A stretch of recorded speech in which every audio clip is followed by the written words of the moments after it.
The work being entertaining is very important to my ethos, whether that's surprising the player with NPCs saying things you wouldn't expect, or just telling funny stories, telling funny jokes.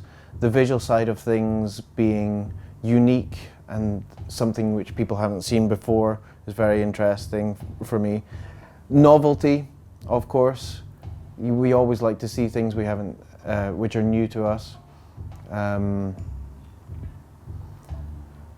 bringing in the idea of novelty with the idea of fostering an atmosphere is interesting, and then also learning new techniques, bringing in new techniques which haven't really been explored in games, like having these real models but then having bespoke normal maps to give them a real 3D look and dynamic lighting in game. Okay, you've seen it in some places, but maybe not the way we're using it. I know I get asked this a lot. It's just a lot easier for me to do than sit on Blender or Pro Builder and making stuff like that. There is an aspect of the physical in the game which makes it for me more relatable. The players can say, hey, look, that's a teaspoon or whatever.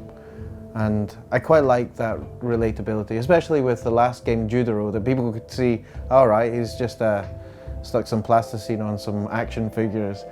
It gives it a charm, it gives it a certain presence, and it also gives it a unique aesthetic, which is important for an indie game studio, I think, to really consider aesthetic with their work, or yeah, the visual side of things. It was really just easier than doing anything else for me. I guess I did an arts degree. Someone bought me a big tub of liquid latex, and that was probably one of the best presents I've ever had in my life. And I kept on making little funny armatures and covering them in latex, and then making little things. I tried to make a slug suit once. I don't know why. And I remember people doing stop motion animation at college, and them doing very derivative things which weren't very interesting. Maybe making like stop motion versions of South Park or something like that. And like, well, you're meant to be creative, make up your own things. So yeah, that's why I was making slug suits and stupid stuff like that. But then when I started making video games, it was, instead of like drawing out pixel art, which I found really laborious and boring, I realized I could just make a little thing, take a few photos of it, and that was it done. It was a lot more fun. I could, I didn't need to be engaged in a screen.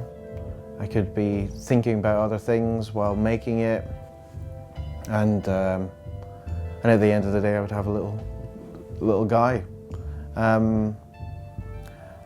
So the stop motion thing really came down to just ease. It was easier.